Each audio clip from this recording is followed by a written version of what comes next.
I'll be your host for this session. Thank you for joining us. Before we kickstart the session, we would like to thank our cloud communication partner, Root Mobile, session partner, IAB Tech Lab in partnership with Pubmatic, gold partner, LogicServe Digital, session partner, Agre, bronze partner, Bobble AI, knowledge partner, Kantar. Now, time for the very insightful panel discussion on marketing automation, personalization at scale. I would like to introduce you to the speakers now. The moderator for the session is Shauri Gupta, Head Marketing and Pre-Sales Value First. Joining him is Aditya Swami, Director Google, Neha Ahuja, Head of Marketing for Spotify, Prabhakar Tiwari, Chief Growth Officer for Angel One, and Sunil Suresh, Group Chief Marketing Officer for Make My Trip. Over to you, Shauri. Perfect. Thanks a bunch. So you know how good marketing has now become critical for any business strategy today. And while quality side of marketing is effective, it does take time, work, and money. Now it's very fair to say that it'll be a very worthwhile investment that packs a punch for the future success of this entire strategy is putting the right tools and practices in place to make a noticeable difference. One of the integral piece to consider is marketing automation and with the right tools to increase efficiency across the organization. So what it primarily does is it gives us time, right, to focus on what keeps the business thriving, which is customers at the end of the day. And I'm very humbled actually to be hosting this incredible session with four brands that I absolutely adore and use in my day-to-day needs. Welcome everyone, and so let's actually start digging in right away. Whereas my first question is for the four of you. If all of you could just take a minute or two each to talk about the channels you use at your respective organizations and how over the years you've coupled them within the business workflows. Neha, if you want to get started. Yeah, sure.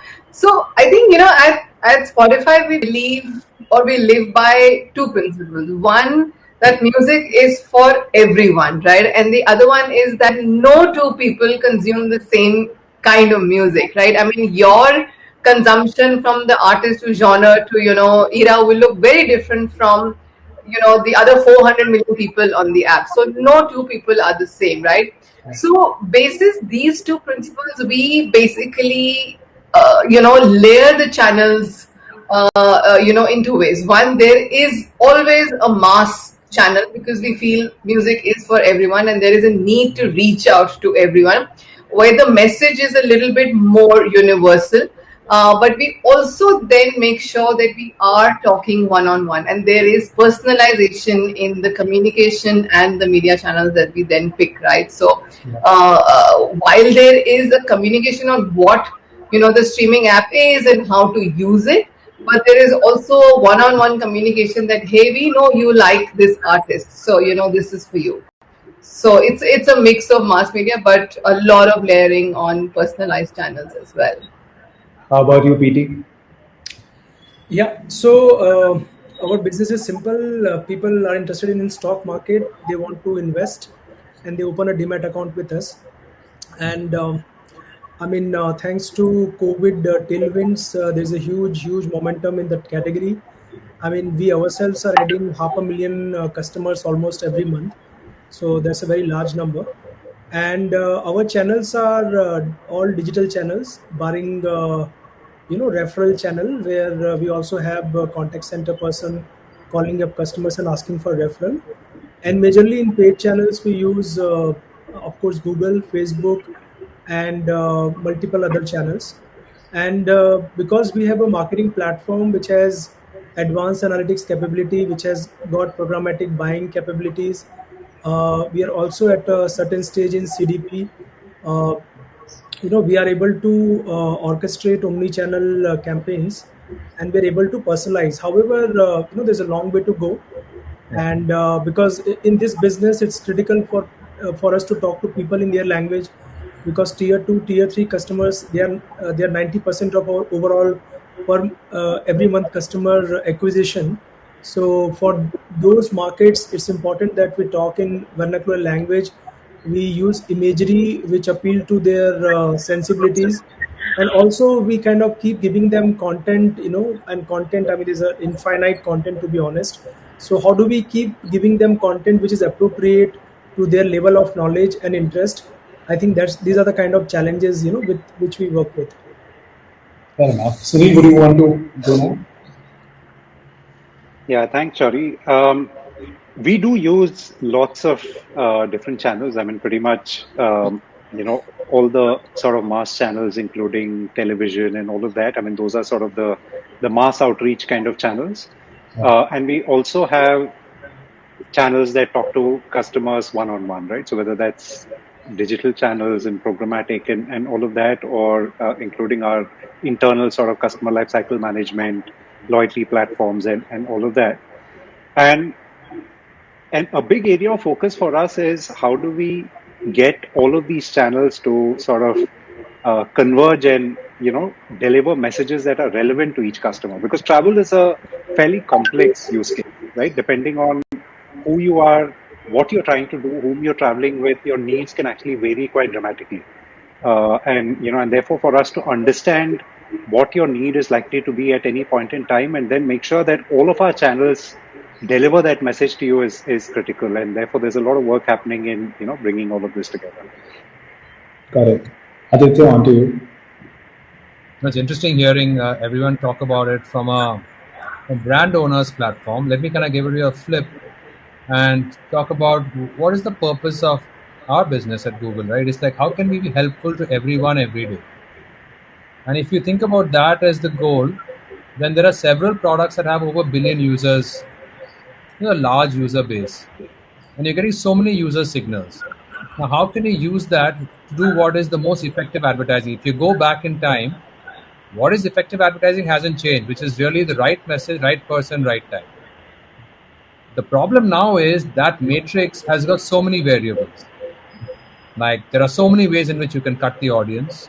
There are so many different messages you can deliver, and you have to do so many different times of day, right? So now it's become so much more complex. And I think that's where thinking about automation, I can tell you 4 or 5 years ago, when you talk about automation primarily meant cost cutting, saving. You could save money if you go down the route of automation. I think what has emerged over the last 12, 24 months is that automation can actually give you significant efficiencies. When you do personalization, I think what we've added now is mass personalization. Because personalization on its own doesn't work. All of our businesses need scale. Now that you can do mass personalization, suddenly your conversions are going up dramatically. So I think the ability to play with data, the ability to use data smartly, and then to use technology to make the data deliver at scale is interesting. It goes back to an analogy that I heard a few months ago, and I claim this because it's not original. It's like the digital hamburger, right? So it had the classic hamburger, which has the most delicious meat in the middle, and in the world of advertising, that's great people and great ideas. That's never going to change. That's the core of strong marketing advertising. But now you have two very juicy buns, one of data and one of technology on either side of that juicy middle. And now when you bring all of these three together, they can unlock serious value for your business and for your brand. So I think thinking about this whole marketing automation as an efficiency driver, as something that can truly boost your P&L, has come to play across very different categories. And I think having CDP or a data platform at the core is really what powers this entire marketing automation engine. No, very well said. In fact, you said something very interesting, right? Cut the audience. And that's something that I think I should ask Neha out here. So, user segmentation is very important, right? There's n number of parameters to it. So, do you want to tell us a bit about how are you taking at it? So, like I mentioned, Shaurya, that, it's not about, hey, as a marketer, how will I segment the market and how will I reach out, to this, to the various cohorts that I have, right? I think at Spotify, the difference that I see is that it's pretty much the DNA of the product, right? Like I said that, I mean, while music is for everyone, no two music profiles look the same, right? And it's almost sacrilege for the brand to treat them as equals. And I think Aditya pointed out a very nice point that, I mean, as a marketer, I would have seen automation as an efficiency driving tool, right? But now, sitting at Spotify, there is almost no option but to use automation, right, to reach out to 100 million people. I mean, if you are an Adele lover and I say, hey, there's a new release for Bacha, hey, we are so excited, it wouldn't make sense to you. It'll put you off, right? So I need to make sure that you love Adele, you are served that message when there is a new track release. But if you are a Bacha lover, you are served that when the Bacha release happens, right? So there is it's almost at the core of the product, and hence there is a need to segment the communication, and then of course rely on the media vehicles that are helping me do that. So segmentation for us is core, or personalization is core to the product, but also to the communication and the media vehicles. I don't see any other way to talk to the user honestly at Spotify. No, very interesting, the differentiation between two sort of music lovers. And I'm sure you had your own journey in terms of as a brand to reach a point where you decided that, okay, now I need it. And that actually brings me to a question, and maybe PT, you can take this for me. So, as a marketer or as a decision maker, when is a good time for you to say that, okay, I need a marketing automation plan in place, get started? So, what is that eureka moment? I think if you are using any digital marketing, you should have automation in some form or other. That goes without saying. And particularly when you are dealing in mass market in digitally, I mean, there's no option but to use marketing automation. See, fundamentally, when we talk about, I mean, segmentation word, when possibly Philip Kotler coined it, he had in a mind that, maybe like there are, 3, 4, 5 or 10 segments. You choose 2 or 3 segments, you target them, you position them, and life is happy ever after, because there is only 2 big TV channels, 5 big outdoor hoarding possible in a big city, or 2 radio station like that. But now the segmentation is amazing. There could be segmentation of 1. So how do you take care of that? Without marketing automation, that's not possible. More importantly, there is a customer journey which you define, because you're not activating 1 or 2 channels for a customer. You're activating channels in a certain sequence depending on where are they in their journey and at what point of time. They might reach that point of journey at 11 p.m. in a night or 2 a.m. in the night. Who knows? Gen Zs are like night owls. You don't know. So nobody will come in the morning and send an email to them or message or notification to them, right? Something has to happen automation. So I think I don't agree with the question that there is some eureka moment to kind of think about marketing automation in today's digital business. There should be a starting point where you should be thinking about. So I'll give you an example of angel broking, which is now Angel One. Like, when we started the journey, we were like in 10th position in our kind of business. Now we are in top 3, and we are competing with all venture funded startup and every. And I would, to large extent, I would attribute this success to our marketing maturity, the way we went about implementing multiple platforms, looking at our campaigns, journey orchestration, programmatic, advanced analytics. I mean, Aditya is there from Google. Google is right now, treating us as a large account from a fintech. They have not put us in financial services, but fintech. Why? Because in digital maturity, we are at connected, and we are moving now to multi-moment with CDP implementation. So and this is the organization which was kind of recruiting, say, 30,000, 40,000 customer per month, and today we are 0.5 million. So if I would have waited then I would have never reached there. So we have to decide that as the business is scaling up, we need more and more automation tools. So I mean, come back again, the same, reiterating the same point, that for any digital business there has to be some form of marketing automation, and the marketing leader should think in advance what kind of need they will have 1 quarter, 2 quarters, 3 quarters down the line. Fair enough. So just trying to build up from there. So how a marketing leader should be taking the call at the right time. So Neil, I might want to jump to you for a follow up on this. So marketing automation is just not about getting more business in. It's also about providing this incredible customer experience so that everyone's having a personalized wow moment. How do you think that folks are looking at this from a point of view of customer experience? Or maybe if you want to plug in an example from Make My Trip Out Here. You're absolutely right, Chauri. Ultimately, there is one side which is as you sort of drive more relevant messages, you're likely to have more effective marketing and therefore better business and all of that.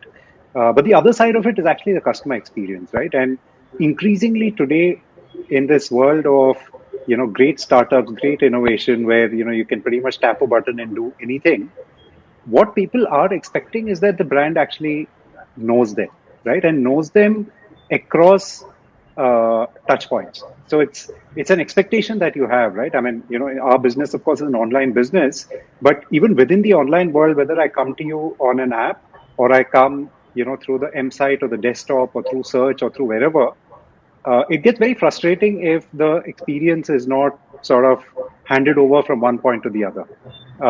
You start getting very frustrated saying, I gave you all the information there. Why don't you know that when I come here?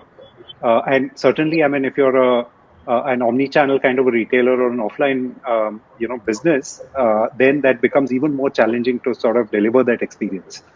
So driving great automation is really about driving up relevance for the customer, right? And in the context of travel, for instance, it translates into things like almost predicting what the customer need is going to be at different points in time, right? So if, say, through the week, and maybe through the regular months, I'm sort of a business travel. How does Make My Trip ensure that the communication is about business travel and options and information that's relevant to me, which makes my overall experience with Make My Trip fantastic? And the same thing, when it's holiday season, I talk about options with the family and all of that. And this is all information that you're able to pick up with data, right? The sort of digital footprint that people leave behind. It's really about how do you make sense of that and look at actually enhancing that customer experience. And also importantly, make sure that you're capturing all possible data. It's not just the sort of transactional or visit data. It could be things like, post-purchase NPS, right? How you talk to a customer who's had a great experience versus somebody who's had a, not so great experience has to be very different. You've got to make up for the poor experience, make sure that, you build that trust back and, and then sort of take that person on a journey. So I think that's the way we look at it. Experience is absolutely at the core of what marketing automation helps deliver. And it could be little things like, for instance, how many messages do you send that customer in a day, right? So if somebody's got an app and you blast out, 20 notifications a day, that's not a great experience. So yeah, absolutely, super important. Fair enough. So this also brings me to a point, right? There's so many tools out there. There's SMS, there's email, there's full-blown channels, there is cross-channel also out there. There is some things that are very vital. Google Analytics, take as an example, and just a bunch of these tools, and everything's very important, right, today. And so what I want to bring for you, Aditya, specifically is the fact that how there is a need of a centralized data platform. You spoke a bit about CDP, and Sunil spoke about how the digital footprint that you're supposed to carry. But there's also a need of these tools to speak to your CRM as an example. Maybe one view that you're doing your everything on. Do you want to talk a bit about this? Maybe like how this data capturing on one platform is becoming so vital today. I think the question that you were asking earlier is reflecting on that. When do you say you need marketing automation? Yeah. I think the user behavior is what is triggering the next wave of marketing, right? Every user today wants to be treated like they're the only user. To build on Neha's point, if you showed me Badshah instead of Adele, I'm turned off the platform forever. So you have, the tolerance for untargeted communication is very low. Similar to what Sunil said, if you bombard me with SMS, I'm going to turn your notifications on, and next step I'll delete the app. Yeah. So I think user behavior is what is triggering this. And the other piece, I think what's triggering it is businesses are realizing how much data they're sitting on. Right, our digital first businesses are understand it, and it's really in their DNA. But a lot of traditional businesses also are sitting on realms of data and realizing, hey, I could become much more effective by leveraging it. Now, bringing it all together is really going to be the challenge. I mean, think about even a very offline business. Think about a CPG business. There is data from the store, right? There is consumer offtake, there is the wholesale primary sale data, there is people who visited your website, there is some kind of customer sale. So there are many channels coming in. I think today that's what cloud platforms offer you. I think any marketing, and we have today all seasoned CMOs, and I think they all today wear the hat not just of the CMO but of the CTO as well. If they think about how the technology stack can make marketing more effective, I think this is the new breed of the CMTO, as I said, the Chief Marketing Tech Officers, right? Yeah. I think all I'm thinking about what stack will be the most effective. And when they choose partners as well, it's no more about which partner can give me the cheapest price, but which partner can integrate all my data the best. I think that's when you have to make some interesting choices upstream. Which is your cloud service provider? And that becomes a very, very important decision to take. How is that cloud stack talking with your, say, programmatic advertising stack? What is the attribution agency, which is the measurement system that you're using? So I think some of these choices are fundamental and they need to be very thoughtful at the beginning, because once you start building up a particular stack, it's very different to go back. Because going back requires undoing a lot. So I think if you think of what's the best way to bring all my disparate data sources together to be able to visualize it in a simplistic way that allows me to take sharp decisions, that allows you to actually see maximum impact on business. And I've seen that vary across partners. I've seen folks who do it really well, are really thoughtful about it. There are people who are really scrappy and trying to build as they go, and they keep finding challenges. But I think it's an evolving space, and if you recognize that this core is the data sitting in the first party data that's sitting in the heart of your MarTech strategy, then you start building your machinery around that. And I'm not here to say that A stack is better than B stack, but I think being thoughtful about which stack can work for you the best is an important way to consider how you want to build from there. I think it's also the fact that how do you use this data, plugging in the right channel, right? I'll give you an example. The other day I was driving back home and this random artist popped up on my Spotify and I started listening to him. And I loved the artist. Like, he was a small indie artist, up and coming. And the next morning I remember I got an email from Spotify saying that these are the other songs by the same artist. And I started listening to it, and big fan now, like following him on Instagram and other channels. Like, I just consume content from him. And I think that's where I want to compliment Neha as well. Like, your email automation game is absolutely out of the park. And the sort of emails that come promoting artists, partners, small indie players as well is amazing. Of course, like, we might need another session to do this, and I don't want you to give out trade secrets. How do you personalize to this nth level? Like, is it what Aditya was saying, or is it something else that's happening at the back end for us? Yeah, so, Shwari, I mean, like any other CRM channel for us, we use, emails or SMS for the three dimensions that it gives me, right? One is the width, right? The second is the depth, and the third is the dimension of time, right? For width, when I say width, I mean there are hundreds and millions of users on email, right? So it gives me as a brand that opportunity to throw a very wide net, right? When I say depth, this is exactly what you are talking about. I will talk to you about your indie artist, and I will talk to Sunil about the popular artist that he follows. So it gives me that opportunity to talk in depth, right, and engage an audience. But also, what it does interestingly is give me a dimension of time. I can be always on with you, right?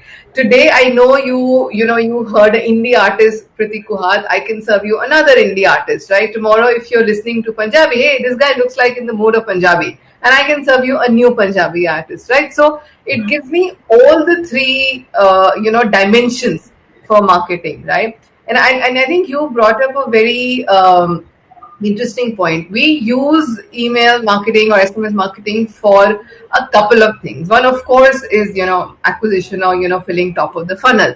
But there are three more things that we use it for. See, one is for serving you more of what you like or what you've already consumed. Hey, this is a new track, or this is another playlist of what you already like.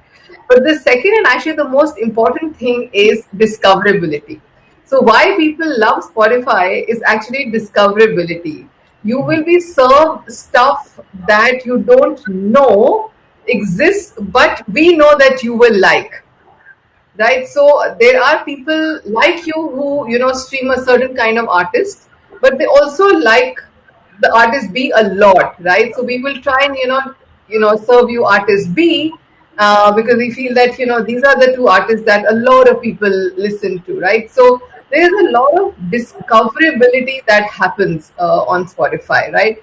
You have a daily mix thrown at you every day. There will be 20 tracks if you like, but hey, there are the three tracks which, are almost like serendipity. Oh, I didn't know they exist, but I love them, right? So that's discoverability, and I think that's what happens via, our CRM channel. The third thing is, which we have just started doing now, is cross pollination, right? We are not only a music streaming app but also a podcast app, right? So you like a certain kind of music, but hey, you could also explore a certain kind of podcast, right? So again, there are algorithms that throw up that, these are the kind of genres where music and podcast kind of layer. So if you listen to a certain artist or a certain genre, we know your profile, and then we, sort of try and cross pollinate and say you could like this as well. So it's about driving consumption, it's about driving engagement, but also cross pollinating across music and podcasts, right? So all of this with, the three dimensions that I spoke of, with depth and always on. So it's great tool as a marketer to have. Fair enough. And I think all of this, what it does is actually handholds the customer, right? And I think this is where I'd love Sunil to step in. And just take an example of going on a make my trip, looking for a flight and going back for whatever reason, like maybe research or maybe just window shopping. And how the brand would so beautifully come back to you, maybe offering you something nice to step in and make that transaction or just follow up with you in a very non-spammy way, if I might ask. And Sunil, you spoke about collecting data slowly and steadily. So, how does this approach work at the back end? Like, of course, when I sign up on Make My Trip, you don't ask me 20 questions. It's a very eventual journey that I'm going through. Would you want to share a bit about that? Yeah, I think, when you're in a digital business, capturing data is perhaps the easiest part of everything that we do, right? Because when you come on, you do leave, like I said, a digital footprint with everything that you do. And it's super important to make sure that you, of course, capture all the different sorts of data and more importantly, organize it well. Because capturing data is one part, but the more important part is what do you do with that data, right? And how do you sort of make use of that data in a way that is non-creepy, right? I mean, you don't want to obviously impinge on the user privacy and all of that. So a few things that we look at, right? So one is, of course, how we capture data and how we store data. I mean, we make sure that the data is anonymized and all of that to make sure, PII, et cetera, is taken care of. But then importantly, a lot of work goes in figuring out what to do with that data, right? So the starting point really is create like a data lake, so that all the systems can sort of access that common pool of data, and then sort of make sense of that data, right? And that's where I think we have our own sort of internal system, call it a personalization engine for lack of a better word, which actually does a lot more than just personalization, right? So what it does is it takes all of this data and tries to predict what the user need is likely to be, and then make sure that this sort of gets integrated across every single touch point, right? And let me give you some examples. So for instance, if you come onto the Make My Trip app, right on top, you'll find a little section that we call internally one user, one action, right? And that keeps changing. Every time you come, you'll see that actually is different. And this is driven by the huge amount of data that is there, and it actually serves up what we think is the most relevant next action that you would want to take. And we continually measure the success by how many people actually do take that action, and we have a pretty high number there, and continually improving.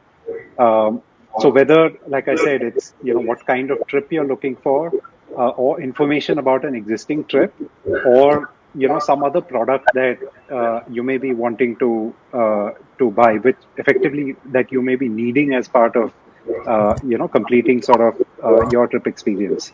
And increasingly, because we offer all parts of travel, I mean, we like to say we're the A to Z of travel. We've even got this whole section that we call trip ideas, which is more on the inspiration side of travel.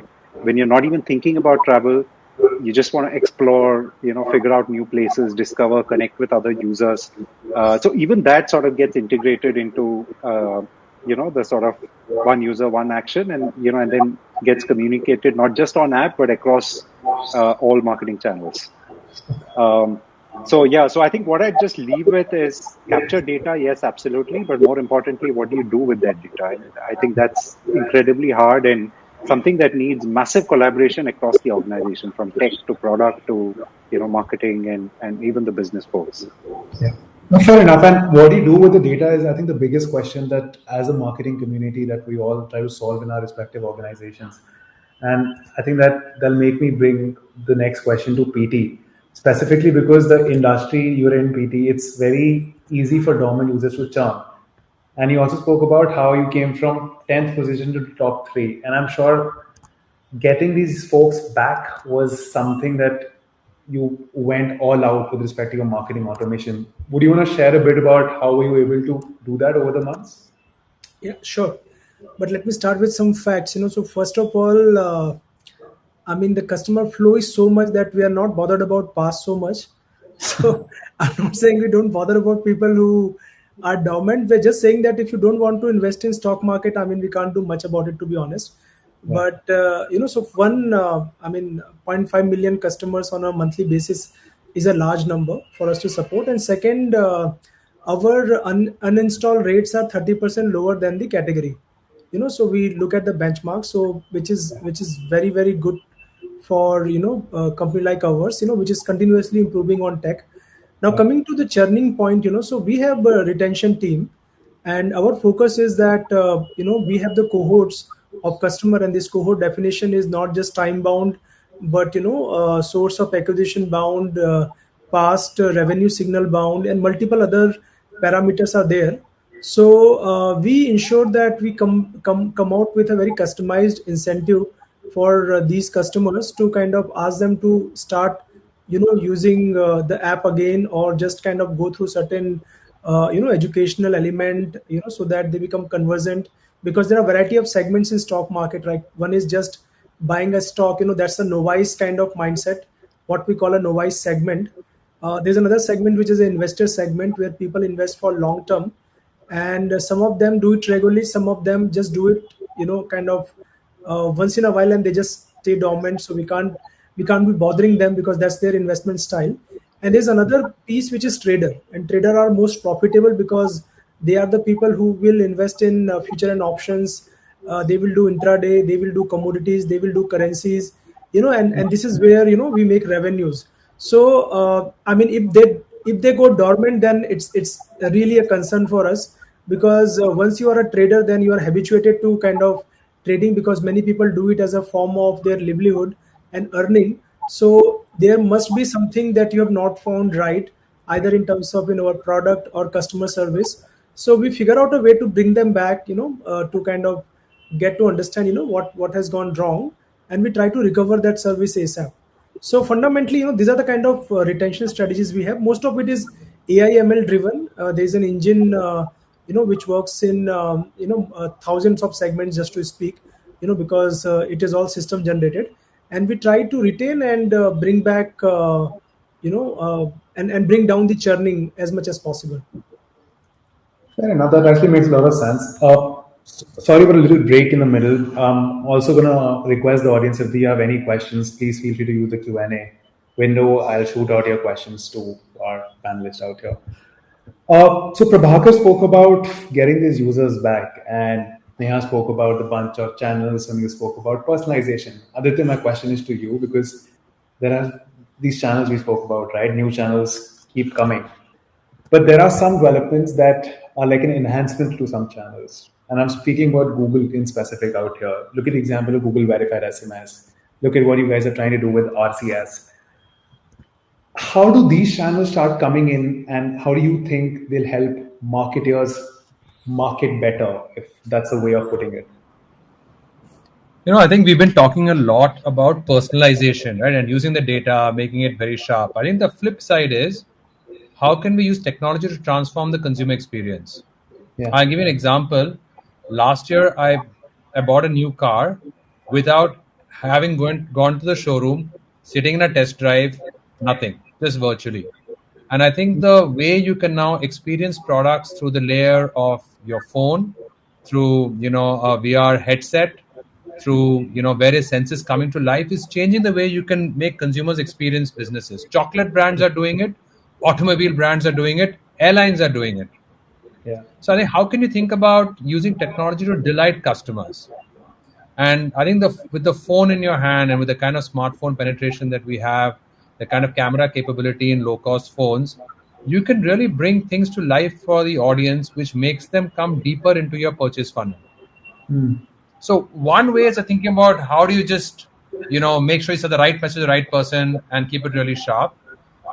Can you bring it truly to life? And I think recently what we're seeing around the Cadbury's ad, for example, right? Just every retailer is being messaged depending on the area in which you're logging in from is actually delight. It's personalized, but it's creating huge delight. People are like, hey, how is this happening? It seems so seamless in the background or in the foreground, but I guess there's a lot of work happening behind to make it land. So I think bringing technology to life or users understanding their behavior, and again, there you'll have to bring it alive very differently for different segments. It maybe works really well for premium businesses. If somebody's trying to sell you a premium car or a premium single malt, it's a very different way you could actually use technology and personalization to bring that product experience to life. And more people want to shop off their screens. Yeah. And given the way the world is moving, physical footfalls into a retail environment may be significantly reduced or almost non-existent, but doesn't mean you have to lose the experience of the purchase, right? So I think using that layer is really interesting. And I think a lot of the subliminal messages of advertising, whether you think about language, you think about music, you think about color, you think about casting, all of this now can really come much more to life given the power of technology that's evolving. And I recently saw, I think, a campaign that ran in Singapore, which was encouraging people to donate to save rainforests. And you looked at that campaign that was done in a world where you didn't leverage technology. And the kind of number of people who donated versus the campaign that actually where you saw the rainforest come to life, you felt what it felt like to be immersed in a rainforest, and then you felt what happened if we didn't support those forests. Yeah. The amount of people who contributed to the campaign in its second form was like 10 times what they did in the first. So you can actually see that technology created more user behavior. And I think brands are more and more are actually trying to see that. And when we talked earlier about digital agencies and mainline agencies, I think those lines, everybody has to think about how to work with technology, and leveraging the technology to bring brands alive is going to be an interesting leap that all of us are going to take. No, in fact, very interesting. So you spoke about storytelling as well, right? In a way, and I think what marketers have started struggling with is the fact that everyone's just gotten into this race that, oh, let's get more clicks or let's get more leads. Just stereotyping, just for the sake of this question. And what often happens is storytelling goes for a toss because marketing was always about inspiring people. Remember all the Fevicol ads. Look at the Cadbury ad, which is used marketing and technology in such a beautiful way. And that's where a role like CMT or that Aditya you mentioned becomes very relevant. So I think storytelling with a good mix of technology, which is called marketing automation in total, is the future to a large extent, and that's what we've tried to discuss. Before we conclude, I just love all of you to again just give out one reasons to our audience why you should be using marketing automation. I think that'll be a great way of summing it. And the person who starts first, of course, has an open book, but let's not try to repeat the same points one after the other. So Neha, let's start with you again. So I think I would say that for me, every communication and every touch point is brand building, right? So you need to be so much more careful. And with the product so personalized, there is no other way but to use personalization at scale, so that you ensure that every message is building that brand love and is hence personalized. Fair enough. Yeah. Prabhakar, if you want to go next. Yeah, so basically, if I talk about my category and my company, so almost 70-80% of the leads are happening through apps, and large numbers of conversion are happening through apps. So as long as app download has happened, no, so the entire journey is around product, and that marketing automation is a very important part to it. As Neha was pointing out earlier, it is not just SMS, email, helping the top of the funnel, just one part of the story. But the other bit is like during the acquisition journey, during the onboarding journey, during the product journey in terms of revenue and all, automation really solves a lot of problems. It helps you define certain rules, filters, which allows you to kind of give relevant messages to the customers and give them nudges to act, to kind of bring them low, kind of closer to the end of the funnel for conversion, or make them kind of try out certain feature and spend money on your platform. So I think that's why marketing automation is so important for all digital product centric business. Fair enough. Thank you for that. Sunil, can we hear from you? Yeah, I think, I mean, today, if you look at any average person, you're inundated with thousands of messages every single day. Yeah.